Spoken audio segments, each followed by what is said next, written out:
નમસ્કાર દર્શક મિત્રો, નિર્માણ ન્યૂઝની વિશેષ રજૂઆત ટુ ધ પોઈન્ટ કાર્યક્રમ સાથે હું છું યજ્ઞ.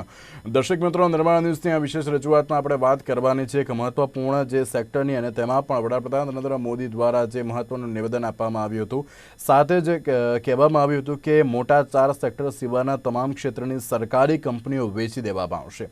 અને 4 વ્યૂહાત્મક સેક્ટરની વાત કરીએ તો તેમાં પણ atomic energy, space defence, transport and telecommunication, power, petroleum, call, અન્ય મિનરલ, બેન્કિંગ, ઇન્સ્યોરન્સ અને ફાઇનાન્શિયલ સર્વિસીસનો તેમાં સમાવેશ થતો હોય છે.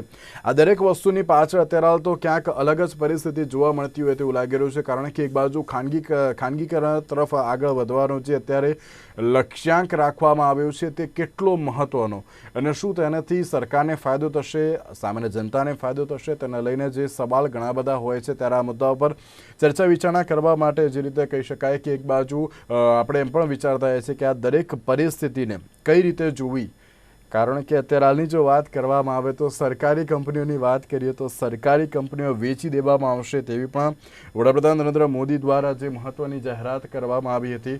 અને સાથે જ આજની વાત કરવામાં આવે તો આજે જે રીતે PLI સ્કીમ હેઠળ IT, goods and pharma sector માટે 22,000 કરોડની ફાળવણી કરવામાં આવી હતી. સાથે જ ક્યાંક એક વેબિનારમાં વડાપ્રધાન નરેન્દ્ર મોદી દ્વારા એમ કહેવામાં આવ્યું હતું કે જે પ્રમાણે ખાનગીકરણ તરફ આગળ વધતા હોય તેવું પણ લાગી રહ્યું છે. ક્યાંક અત્યારે હાલની જો પરિસ્થિતિની વાત કરવામાં આવે તો ક્યાંક જે PLI સ્કીમ હેઠળ જે આઈટીની વાત કરવામાં આવે તો IT, ગુડ્સ અને ફાર્મા સેક્ટર માટે જે 22,000 કરોડની જે ફાળવણીની પણ જે વાત કરવામાં આવી છે, અને તે અત્યારે હાલ કઈ રીતે થશે તેને લઈને પણ જે રીતે અત્યારે હાલ પણ સવાલ યથાવત જોવા મળી રહ્યો છે. કારણ કે આ દરેક પરિસ્થિતિમાં અત્યારે કેવી રીતે વડાપ્રધાન નરેન્દ્ર મોદી અને સાથે જ કેવી રીતે આ PLI સ્કીમ હેઠળ ફાર્મા અને ગુડ્સની જે વહેંચણી કરવામાં આવશે, સાથે જ ક્યાંક અત્યારની જો વાત કરવામાં આવે તો સરકારે પ્રોડક્શન લિંક્ડ ઇન્સેન્ટિવ એટલે કે PLI સ્કીમની પણ જે જાહેરાત કરી છે. તો આ મુદ્દા પર ચર્ચા વિચારણા કરવા માટે અમારી સાથે જોડાઈ ગયા છે ડૉક્ટર હિમાની જોશી કે જેઓ આર્થિક વિશ્લેષક છે, રવિ દિયોરા કે જેઓ માર્કેટ એક્સપર્ટ છે. જે આ બંનેનું સૌથી પહેલાં તો સ્વાગત છે. ડૉક્ટર ઈમાની, સૌથી પહેલો પ્રશ્ન હું આપને પૂછવા માંગીશ કે એક બાજુ જે રીતે મોટા 4 સેક્ટરની વાત કરીએ, મોટા 4 સેક્ટરમાં જે અત્યારે તમામ ક્ષેત્રને જે સરકારી કંપનીઓ વેચી દેવામાં આવશે અને ખાનગીકરણ કરવામાં આવશે, કઈ રીતે જોઈ રહ્યા છો આ વડાપ્રધાન નરેન્દ્ર મોદીના સ્ટેપને?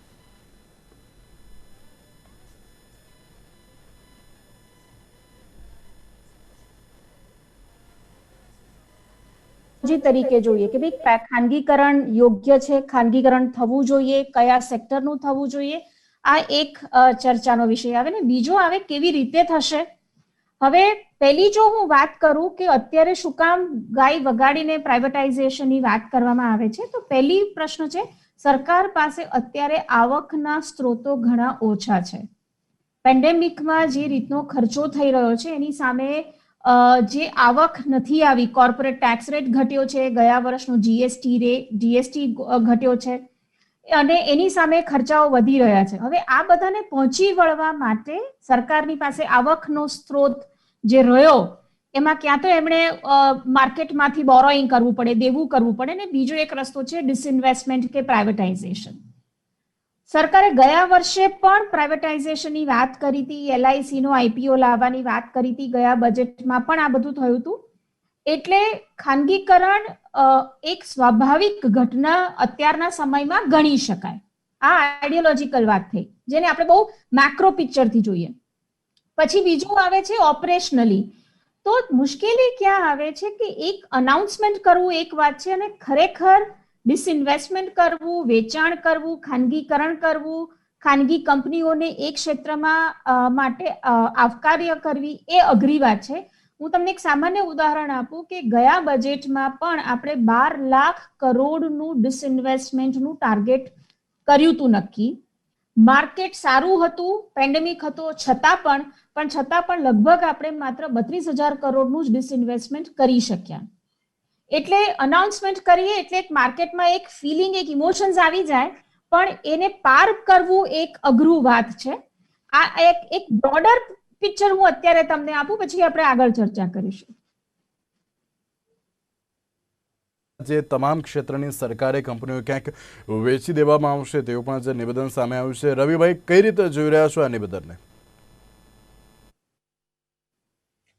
ડેફિનેટલી આ ટાઈમ એક સારી એક્સરસાઇઝ પ્રાઇમ મિનિસ્ટર દ્વારા કરવામાં આવી છે કે લાસ્ટ બજેટમાં પણ જે રીતે આગળ હેમાનીજીએ જણાવ્યું કે ઘણા અનાઉન્સમેન્ટ હતા પણ ડ્યુ ટુ કોવિડના જે ટાઈમ હતો એના હિસાબે કંઈ થઈ ન શક્યું અને ડિસઇન્વેસ્ટમેન્ટનો જે ટાર્ગેટ છે ઘણો માર્જિનથી ઓછો રહ્યો. પરંતુ આ વર્ષે સ્ટ્રેટેજિક જે ડિસઇન્વેસ્ટમેન્ટ છે, જે ગવર્મેન્ટ આ વખતે જે પ્લાન આઉટલેટ બનાવી રહી છે, કારણ કે લાસ્ટ વર્ષે જે અત્યારે આઉટલાઇન્સ છે અને ડીઆઈપીએમ દ્વારા જે ગઈકાલે પણ પ્રેઝન્ટેશન આપવામાં આવ્યું, એમાં જે આઉટલાઇન્સ છે એ થોડી ટાર્ગેટેડ આઉટલાઇન્સ છે. ગયા બજેટમાં કોઈ કંપની એલઆઈસી સિવાય બીજું મેજર એવી વાત નહોતી કે કઈ એસેટને મોનેટાઇઝ કરવી, કારણ કે આના ઉપર હજી આખું પ્લાન આવવાનું બાકી હતું. પરંતુ આ વર્ષે જે જોઈએ તો એ મોનેટાઇઝેશન છે એ સ્ટ્રેટેજિક અને નોન સ્ટ્રેટેજિક સેક્ટરમાં ડિવાઈડ કરવામાં આવ્યું. સાથે જે અમાઉન્ટ અને જે પણ ગાઈડલાઇન્સ છે ક્યાંથી કેટલું અમાઉન્ટ આવશે એ પણ અત્યારે નક્કી કરી દેવાયું છે. તો લાગે છે કે ગત વર્ષની સરખામણીએ આ વર્ષે ગવર્મેન્ટ મહદ અંશે આ ટાર્ગેટ પૂરો કરવામાં સક્ષમ રહેશે જો ગવર્મેન્ટ અત્યારે ગઈકાલના પ્રેઝન્ટેશન મુજબ જલ્દીથી એની પોલિસીસ બનાવે, જલ્દીથી એની ટાઈમલાઈન ફિક્સ કરે. મારા હિસાબે જે સેક્ટર્સ છે જેમાં ગવર્મેન્ટનું મેજર ફોકસ રહેશે આ ટાઈમે ડિસઇન્વેસ્ટમેન્ટના ટાઈમે.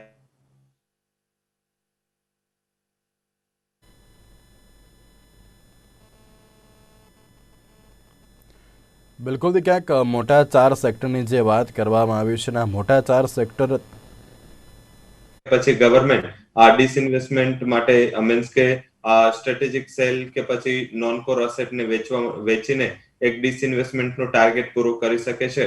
કંપની વાઇઝ પણ ગવર્મેન્ટે ક્યાં મોનેટાઇઝેશન કરવાનું છે, ક્યાંથી ડિવિડન્ડ લેવાનું છે કે સાથે સાથે કઈ કંપનીઓને પ્રાઇવેટાઇઝ કરવાની છે, એની એક ડિટેલ્ડ રૂપરેખા ગઈકાલના પ્રેઝન્ટેશનમાં ડીઆઈપીએમ દ્વારા આને આઉટલાઈન કરાઈ. તો મારા હિસાબે એવું લાગી રહ્યું છે કે આ વખતે ગવર્મેન્ટ પાસે કંઈક થોડા વધારે પ્લાન છે.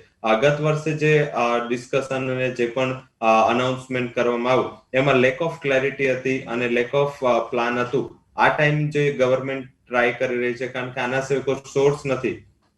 ગત વર્ષે થોડો ટાઈમ પેન્ડેમિક રહ્યો અને ગવર્મેન્ટ માર્કેટના સેન્ટિમેન્ટ શાયદ ખરાબ કરવા ના માંગતી હતી. એના હિસાબે ગવર્મેન્ટે એગ્રેસિવ થઈને ડિસઇન્વેસ્ટમેન્ટ ના કરવું, કારણ કે વેલ્યુએશન્સ વાઇઝ જોઈએ તો ઘણી એવી પબ્લિક સેક્ટર કંપની હતી જેના વેલ્યુએશન્સ ઘણા ચીપ થઈ ગયા અને ગવર્મેન્ટ જો આમાંથી નીકળે પણ તો ગવર્મેન્ટના આટલું કોઈ મોનેટાઇઝેશન થાય એવું હતું નહીં. પરંતુ અત્યારે જે શોર્ટ ટર્મમાં અને એ પેન્ડેમિકના ટાઈમ પછી આ બજેટ પછી પણ જો વાત કરીએ તો વેલ્યુએશન્સ પબ્લિક સેક્ટર કંપનીના ઘણા ઇમ્પ્રુવ થયા છે અને આ વેલ્યુએશન્સ ઇમ્પ્રુવ થયા હોવાથી ગવર્મેન્ટ પાસે એક બેટર સોર્સ રહેશે. ગવર્મેન્ટ અત્યારે ઇન્વેસ્ટરને ફાઇન્ડ કરી રહી છે.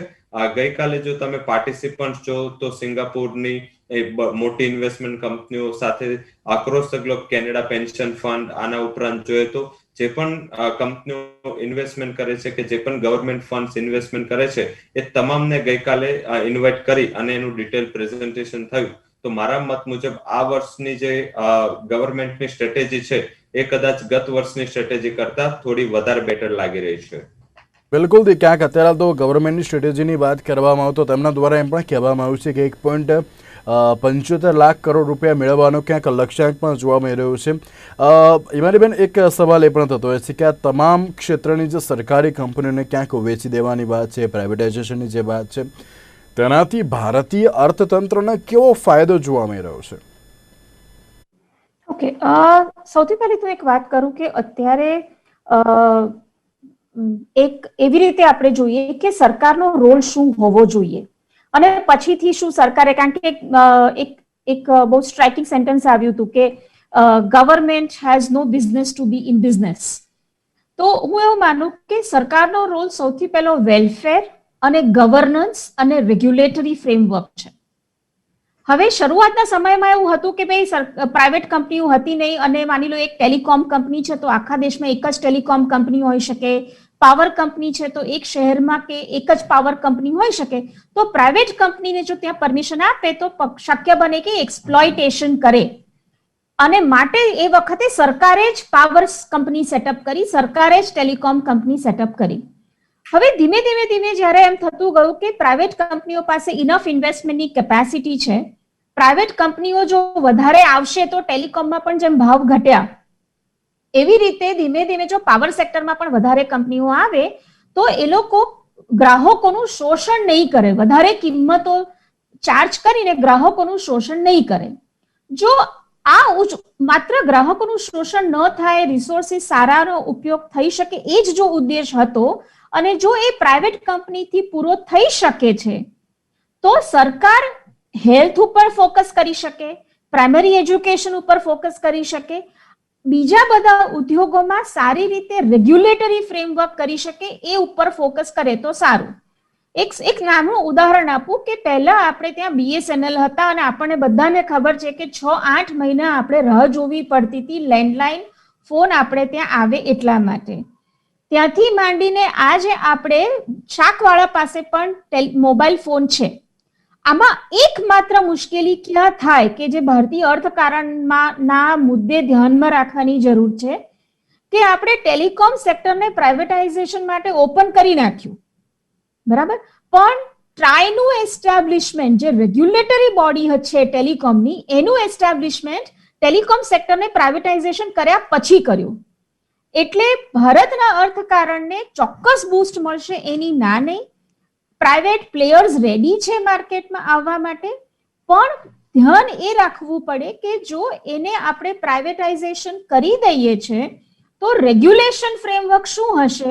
માની લો આજે ઝોમેટો કે સ્વિગી કે આખું ઈ-કોમર્સ ઇન્ડસ્ટ્રી છે એનું હજુ પણ આપણી પાસે રેગ્યુલેટરી ફ્રેમવર્ક અપ્રોપ્રિએટ નથી. એટલે જે પાવર સેક્ટર, અને પાવર સેક્ટરમાં આપણે દરેક રાજ્યો 2003માં આ ઇલેક્ટ્રિસિટી એક્ટ આવી ગયો હતો કે જેમાં રાજ્ય સરકારોને કહેવામાં આવ્યું છે કે તમે તમારી ડિસ્ટ્રીબ્યુશન કંપનીઝને પ્રાઇવેટાઇઝ કરો. ગુજરાતે આમાં આગળ કામ કર્યું, ઓરિસ્સાએ કામ કર્યું, પણ ઘણા બધા રાજ્યો એવા છે કે જે લોકોએ પોતાના પાવર સેક્ટર કંપનીઓને પ્રાઇવેટાઇઝેશન કે પ્રાઇવેટ કંપનીને પાવર સેક્ટરમાં નથી ઇન્વાઇટ કરી, કારણ કે એમની પાસે કોઈ રેગ્યુલેટરી ફ્રેમવર્ક જ નથી. એટલે આપણે એક સામાન્ય ભાષામાં એવું કહી શકીએ કે ચોક્કસ ઇન્વેસ્ટમેન્ટ વધશે, સર્વિસીસ સારી મળશે, વધારે કંપનીઓ હશે તો ગ્રાહકોનું શોષણ નહીં થાય, પણ એની સામે જો રેગ્યુલેશન નહીં હોય તો આખો એક કેઓસ પણ ઉભો થઈ શકે, જે ટેલિકોમમાં થયો તો અહીં આપણે બધા જાણીએ છીએ. બાજુ જે રીતે ફાયદા તો છે અને તેની સાથે ક્યાંક નુકસાન પણ એટલા જ પ્રમાણમાં જોવા મળતું હોય તેવું લાગી રહ્યું છે. જે રીતે રવિભાઈ ક્યાંક 1.75 લાખ કરોડ રૂપિયા મેળવવાનો જે લક્ષ્યાંક જોવા મળી રહ્યો છે, બીજી બાજુ જે PIL સ્કીમ કહેવાય કે તેની અંદર જે રીતે 22,000 કરોડની ફાળવણી IT, ગુડ્સ એન્ડ ફાર્મા સેક્ટરને જે આપવામાં આવ્યું છે અને તેની સાથે આ PIL સ્કીમથી ક્યાંક ભારતના જે અર્થતંત્રમાં ફાયદો થાય તેવું લાગી રહ્યું છે, કારણ કે એક બાજુ PIL સ્કીમ પ્લસ આ જે પ્રાઇવેટાઇઝેશનની જે વાત કરવામાં આવી છે તેના લઈને ડેફિનેટલી PLI સ્કીમ છે એ આપણે જ્યારે બજેટ પછી પણ ચર્ચા કરી ત્યારે પણ મેં કીધું હતું કે PLI સ્કીમ ભારતના આગળ જતાના આઉટલુક અને અર્થતંત્ર માટે ગેમ ચેન્જર સ્કીમ છે, જેના એડવાન્ટેજ તમને આગળ જતા કદાચ જોવા મળી શકે છે. ઘણા એવા સેક્ટર્સ છે, પર્ટિક્યુલર અત્યારે પણ વાત કરીએ કે ઇલેક્ટ્રોનિક્સ છે, મોબાઈલ મેન્યુફેક્ચરર્સ છે, આ ઉપરાંત જે API મેન્યુફેક્ચરર્સ છે અને સાથે હેલ્થકેર ઇક્વિપમેન્ટ મેન્યુફેક્ચરર્સ છે, એના માટે આ 2 દિવસમાં જ ઘણા મોટા PLI ના બેનિફિટ્સ આપવામાં આવ્યા. આમાં જે ડિસઇન્વેસ્ટમેન્ટમાં સૌથી મોટું જે આગળ જતા હર્ડલ થઈ શકે છે, મોનોપોલીનું થઈ શકે છે, કારણ કે ગવર્મેન્ટ અત્યારે બિઝનેસમાં છે, ક્યાંક ને ક્યાંક ગવર્મેન્ટની મોનોપોલી છે. જો આ બધો જ બિઝનેસ એક જ કોર્પોરેટ હાઉસ કે એક જ કંપનીને એક જ બ્રાન્ડને વેચવામાં આવે તો કદાચ આગળ જતા એક સૌથી મોટું કેઓસ રહી શકે. આગળ જે રીતે વાત થઈ કે ટેલિકોમ સેક્ટર, તો ટેલિકોમ સેક્ટરમાં જ્યારે ગવર્મેન્ટે પ્રાઇવેટાઇઝેશનની વાત કરીને ત્યારબાદ ધીરે ધીરે નવા પ્લેયર્સ છે જે આવવા માંડ્યા અને માર્કેટમાં વોડાફોન છે, આઈડિયા છે, સાથે સાથે યુનિનોર છે, એઝ વેલ એઝ કેટલી એવી કંપનીઓના વિડીયોકોન ઇન્ક્લુડિંગ છે, આ બધી જ કંપનીઓએ મોટા ઇન્વેસ્ટમેન્ટ કરી અને સાથે સાથે એ લોકોએ કેપેક્સ કરી અને માર્કેટમાં આવ્યા. પરંતુ જીઓના આવવાથી પર્ટિક્યુલર શું થયું કે બે જ કંપનીઓ, આમ 3 છે પણ સસ્ટેનેબિલિટી પ્રાઇવેટમાં અત્યારે 2 જ કંપનીઓ રહી, એરટેલ અને જીઓ. તો મારા હિસાબે આવું આગળ જતા પણ પાવર સેક્ટર છે, ઘણા એવા સ્ટ્રેટેજિક સેક્ટર છે કે ઘણા એવા બિઝનેસ છે જ્યાં ગવર્મેન્ટની મોનોપોલી છે, ત્યાં ના થાય માટે ગવર્મેન્ટે અત્યારથી જ પોલિસી બનાવવી પડશે. કારણ કે જો આવું થશે તો ઘણી કંપનીઓ લાઈક આપણે આઈડિયાની વાત કરીએ, કે પછી વિડીયો કોલની વાત કરીએ, આમના જે ડિફોલ્ટ છે એના હિસાબે બેંકોને ઘણું ભોગવવાનું, બેંકોના એનપીએસ વધી ગયાના હિસાબે.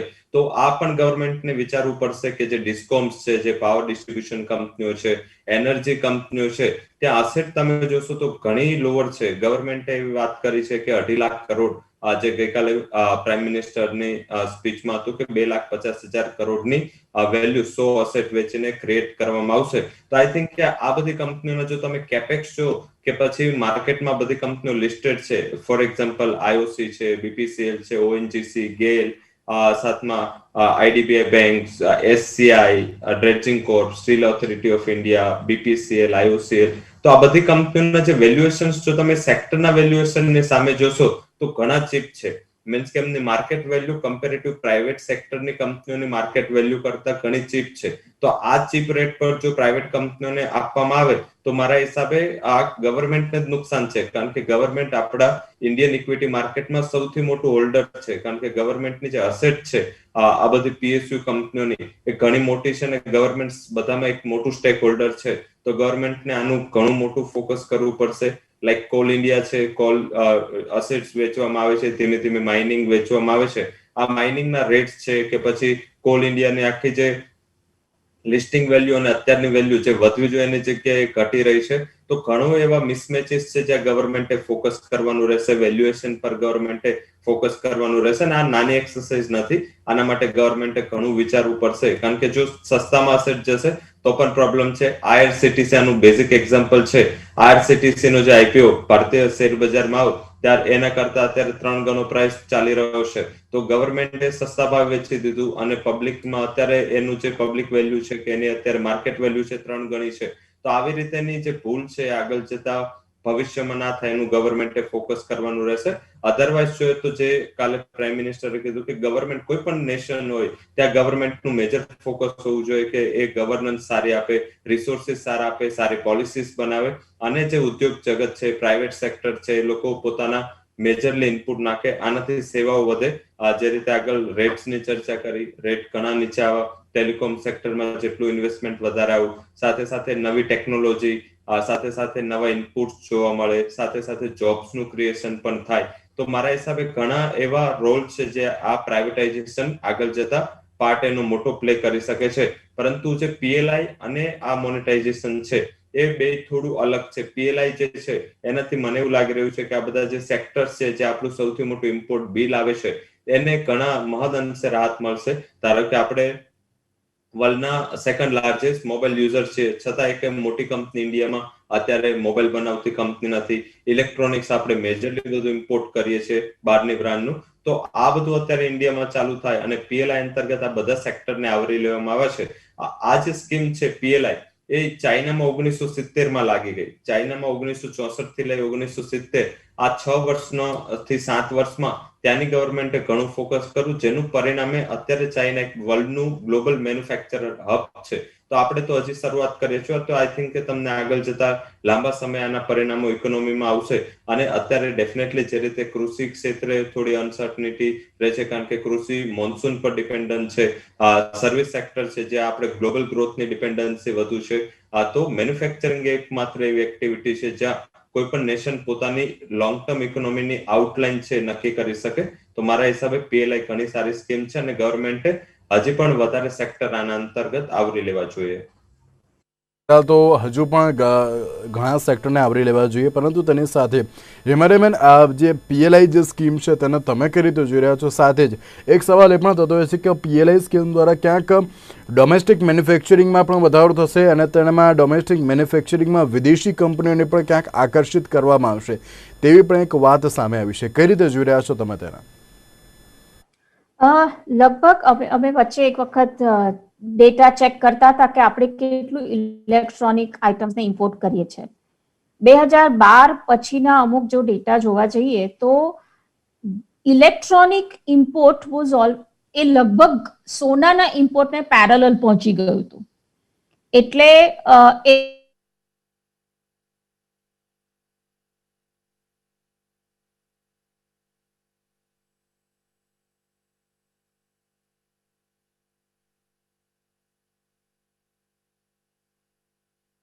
કરવું હોય તો એની સામે આપણી પાસે કમ્પ્યુટર, સર્વર, હાર્ડવેર એ બધું ઇક્વિપમેન્ટ્સ પણ જોઈએ. મને યાદ છે 2012માં કેન્દ્ર સરકારે એક વખત એવી સ્કીમ ત્યારે પણ એ લઈને આવેલા કે આપણે ભારતમાં ઇલેક્ટ્રોનિક આઇટમ્સને મેન્યુફેક્ચરિંગ કરીએ. આ જે એક્ઝામ્પલ આપું છું ને કોન્ટેક્સમાં કદાચ આપણે આ નવી સ્કીમને પણ જોઈ શકીએ.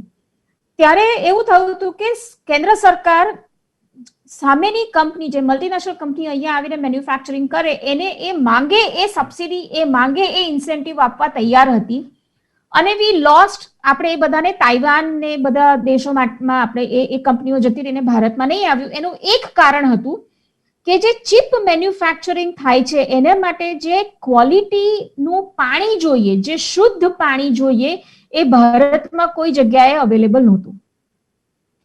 હવે એટલે માત્ર ઇન્સેન્ટિવ કામ કરી જશે એવું માનવું જરૂરી નથી. આપણે ત્યાં હજુ પણ આપણે જોઈએ કે મેક ઇન ઇન્ડિયા સ્કીમ આપણે ઘણી બહુ જ વાજતે ગાજતે આપણે લોન્ચ કરી હતી. અને જ્યારે 4 વર્ષને અંતે અસેસમેન્ટ કરવામાં આવ્યું તો મેક ઇન ઇન્ડિયામાં જે પણ ઇન્વેસ્ટમેન્ટ આવ્યું હતું એ તો સર્વિસ સેક્ટરમાં વધારે આવ્યું હતું, મેન્યુફેક્ચરિંગમાં નહીં. આપણે મેક ઇન ઇન્ડિયામાંથી એસેમ્બલ ઇન્ડિયા તરફ આવ્યા કે ચલો આપણે ત્યાં મેન્યુફેક્ચરિંગ નથી થઈ શકતું તો આપણે એસેમ્બલની વાત કરીએ કે પાર્ટ્સ આપણે ઇમ્પોર્ટ કરીએ. હજુ એસેમ્બલ ઇન્ડિયાને સક્સેસફુલી પૂરા વર્ષો નથી થયા ને ત્યાં આપણે હવે આત્મનિર્ભરની વાત કરવા માંડીએ. હવે જે હું આ વાતો કરું છું એમાં 2-3 મુશ્કેલીઓ જે કંપનીઓને પડી રહી છે કે દર 2 વર્ષે 1 વર્ષે જો કોઈ નવી સ્કીમનું અનાઉન્સમેન્ટ થાય અને જૂની સ્કીમો ભૂલાઈ જાય. આપણે અત્યારે આત્મનિર્ભરની ના બેનરની નીચે બેઠા છે અને મેક ઇન ઇન્ડિયા ભૂલી ગયા અને એસેમ્બલ ઇન્ડિયા ભૂલી ગયા. એટલે કંપનીઓને સિક્યોરિટી અને સર્ટનિટી જોઈએ કે ભાઈ આ જે પોલિસી છે એ બીજા આવતા 5 વર્ષ નહીં બદલાય, કારણ કે લોકો લોંગ ટર્મ ઇન્વેસ્ટમેન્ટ કરવા માંગે છે. આ પહેલી વસ્તુ. બીજો જે ચેલેન્જ જે આ સ્કીમની અંદર નથી એડ્રેસ થતી એ છે કે સ્કિલ્સ ક્યાંથી લાવશો. ઇન્ડિયા પાસે મેન્યુફેક્ચરિંગ ઇન્ડસ્ટ્રીમાં કામ કરવા માટેના વર્કર્સ નથી અને માટે એગ્રીકલ્ચરમાં અત્યારે પણ 50% વર્કફોર્સ ભારતની માત્ર એગ્રીકલ્ચરમાં હજુ પણ જોડાયેલી છે, કારણ કે એ સ્કિલ સેટ આપણી પાસે છે જ નહીં કે જે મેન્યુફેક્ચરિંગમાં. છેલ્લા 40-50 વર્ષોથી આપણે પ્રયત્ન કરીએ છીએ કે મેન્યુફેક્ચરિંગ સેક્ટર ગ્રોથ થાય. આપણે 1991માં લિબરલાઇઝેશન, પ્રાઇવેટાઇઝેશન, ગ્લોબલાઇઝેશન કર્યું, પછી આપણે મેક ઇન ઇન્ડિયા કર્યું ને આપણે માનીએ છીએ કે કદાચ આનાથી પણ હું એક વાક્ય અહીંયા કહેવા માંગીશ કે subsidies are not substitutes of infrastructure. તમે ગમે એટલો ફાઇનાન્શિયલ ઇન્સેન્ટિવ્સ આપો પણ તમારા પાવર ઇન્ફ્રાસ્ટ્રક્ચર બરાબર નથી, કોલ ઇન્ફ્રાસ્ટ્રક્ચર, રોડ ઇન્ફ્રાસ્ટ્રક્ચર. હું તમને એક ઉદાહરણ આપું કે ભારતના ટ્રાન્સપોર્ટર્સ, ભારતમાં જો મુંબઈથી નોએડા એટલે ઉત્તર ભારતમાં જે મેન્યુફેક્ચરિંગ થાય ધારો કે, અને એને એક્સપોર્ટ કરવા માટે મુંબઈ જો આવવું પડે તો લગભગ એ લોકોનો 50% ટાઈમ માત્ર ટોલ અને માત્ર રોડ ટ્રાન્સપોર્ટેશન, હજુ પણ 60% કાર્ગો આપણું રોડ ટ્રાન્સપોર્ટેશન પર છે. સો ઇન્ફ્રાસ્ટ્રક્ચર નથી, લેબર સ્કિલ્સ અવેલેબલ નથી, માત્ર ફાઇનાન્શિયલ ઇન્સેન્ટિવ્સ આપી દેવાથી હું નથી માનતી કે આ સક્સેસફુલ થાય, કારણ કે ભૂતકાળમાં પણ નથી થયું. તો ભૂતકાળની વાત કરીને તેની સાથે જે રીતે મોટા 4 સેક્ટરને છોડીને અત્યારે તો જે પ્રાઇવેટાઇઝેશનની વાત આગળ વધવાની તો જે વાત થઈ રહી છે, પરંતુ તેની સાથે જે પણ અત્યારે બેઝિક વસ્તુ છે તે જ ક્યાંક અત્યારે ન મળતી હોય તેવું લાગી રહ્યું છે. ચોક્કસથી ક્યાંક ભવિષ્યમાં તેનો તો ફાયદો જોવા મળી રહ્યો છે, પરંતુ અત્યારની જો પરિસ્થિતિની વાત કરીએ તો ડોમેસ્ટિક મેન્યુફેક્ચરિંગમાં હવે કેવા પ્રકારનો તેમાં ફાયદો મળશે તે પણ જોવાનું છે. રવિભાઈ, છેલ્લે શું કહેશો? કારણ કે ડોમેસ્ટિક મેન્યુફેક્ચરિંગની જ્યારે વાત થતી હોય છે, કારણ કે આત્મનિર્ભર જે અત્યારે વર્ડનો દરેક લોકો ઉપયોગ કરી રહ્યા છે, વડાપ્રધાન નરેન્દ્ર મોદીએ પણ એમ કહ્યું છે કે ના, ભારતે આત્મનિર્ભર બનવાની જરૂર છે. આ સ્કીમ અંતર્ગત ક્યાંક અત્યારે હાલ તો એવું લાગી રહ્યું છે કે ડોમેસ્ટિક મેન્યુફેક્ચરિંગમાં પણ વધારો થાય તેમ એનું દેખાઈ પણ રહ્યું છે. હાલાકી સેક્ટર વાઇઝ જોઈએ તો બધા સેક્ટરને એક સાથે આવરી લેવા તો ગવર્મેન્ટ પાસે રિસોર્સિસ પણ લિમિટેડ છે, ફાઇનાન્શિયલ રિસોર્સિસ. હાલાકી જે જીએસટી કલેક્શન્સ ને બધું જે અત્યારે થાળે પડી રહ્યું છે, જો આ વર્ષે કોરોનાનું ફરીથી જે અત્યારે શટડાઉન, લોકડાઉન જેવી ફેસીસ ફરીથી ઇમર્જ ના થાય તો આઈ થિંક કે આ કામ કરશે. અને ઓલવેઝ છે એ શરૂઆત નવી જ હોય છે, કારણ કે ગવર્મેન્ટ પાસે પણ અમુક પ્રોજેક્ટ છે. આજે કોઈ બિઝનેસ છે, પોતે બિઝનેસમેન બિઝનેસ કરે છે કે કોઈ નવું રિસ્ક લે છે, તો એ ફેલ જાય છે તો બીજું ત્રીજું એ રીતે રિસ્ક લેવું જોઈએ. પોલિસીસ, પ્રોજેક્ટ્સ અને માર્કેટમાં જે ગવર્મેન્ટની નવી નવી સ્કીમ્સ છે એ ઓલવેઝ આવતી જ હોય છે. આજથી ને આ બધી જ નેશન્સમાં આ પ્રોબ્લેમ હોય છે. ઘણીવાર એક્ઝિક્યુશન રિલેટેડ પ્રોબ્લેમ્સ હોય છે, તો ઘણીવાર ગવર્મેન્ટની વિલિંગનેસના રિલેટેડ ક્વેશ્ચન હોય છે. પરંતુ આ જે સ્કીમ્સ છે જે ગવર્મેન્ટ લાવી રહ્યા છે, હંમેશા કોઈ પણ દેશ છે એના ઉત્થાન માટે કે કોઈ દેશના આગળ લઈ જવા માટે જ આ સ્કીમ હોય છે. મારા હિસાબે ગવર્મેન્ટ આ ટાઈમ, મને એવું લાગી રહ્યું છે, કદાચ આ થોડું અત્યારે પ્રિડિક્શન કરવું પણ અઘરું હોઈ શકે, પરંતુ જે રીતે ગવર્મેન્ટે આત્મનિર્ભર અંતર્ગત શરૂઆત કરી છે, શરૂઆત સારી છે. હાલાકી દરેક શરૂઆત સારી હોય ને ત્યારબાદ શું થાય તો આગળ જતા ટાઈમ રહેશે, પરંતુ મને એવું લાગી રહ્યું છે કે આ ટાઈમ ગવર્મેન્ટે, કારણ કે હું પણ ઇકોનોમિક્સ 15 વર્ષથી રહ્યો છું, સાથે મેં ઇકોનોમીને ઘણી ડિટેલ સ્ટડી કરી છે, ગવર્મેન્ટની તમામ પોલિસીઝને સ્ટડી કરી છે. અત્યાર સુધી જે ગવર્મેન્ટની પોલિસીઝ હતી, આગળ ગવર્મેન્ટની જે પોલિસી અને મેક ઇન ઇન્ડિયા અંતર્ગત જે કેમ્પેન્સ આવ્યા, આટલું પિન પોઇન્ટેડ કેમ્પેન્સ નહોતું જે રીતે અત્યારે એક પછી એક કોઈ સેક્ટરને આવરી લેવામાં આવે છે. ધીમે ધીમે ગવર્મેન્ટ આ તરફ વધી રહી છે. રિસોર્સિસ છે એ બધી કન્ટ્રીઝ પાસે કોઈ ને કોઈ લિમિટેશન હોય છે. કોઈની પાસે હ્યુમન રિસોર્સિસ ના હોય, કોઈની પાસે મીન્સ વોટર રિસોર્સિસ નો અભાવ હોય, કોઈની પાસે લોજિસ્ટિક નો અભાવ હોય, તો કોઈની પાસે ઇન્ફ્રાસ્ટ્રક્ચર નો. પરંતુ મને એવું લાગી રહ્યું છે કે આ ટાઈમની જે પોલિસી છે એ થોડી વધારે પિન પોઇન્ટેડ છે, તો એની અસર કદાચ તમને આગળના ટાઈમમાં દેખાવી જોઈએ. મોટા 4 સેક્ટરને છોડીને ક્યાંક તમામ ક્ષેત્રની જે સરકારી કંપનીઓ વેચવામાં આવશે તેવી પણ વાત કરવામાં આવી છે. ખાનગીકરણ તરફ અત્યારે જે ભારત આગળ વધી રહ્યું છે, તો હવે જોવાનું એ રહ્યું કે હવે લાંબા ગાળામાં તેમાંથી કેટલો ફાયદો થશે. સાથે ડોમેસ્ટિક મેન્યુફેક્ચરિંગ ઉપર જે અત્યારે સૌથી મોટો જે અત્યારે ભાર મૂકવામાં આવ્યો છે, નથી હવે જોવાનું એ રહ્યું કે કેવા પ્રકારમાં વધારો થશે. તેની સાથે ડૉક્ટર હિમાની અને રવિભાઈ, આ બંનેનો આભાર અમારી સાથે ચર્ચામાં જોડાવા માટે. તો આજના વિશેષ કાર્યક્રમમાં રજા આપશો.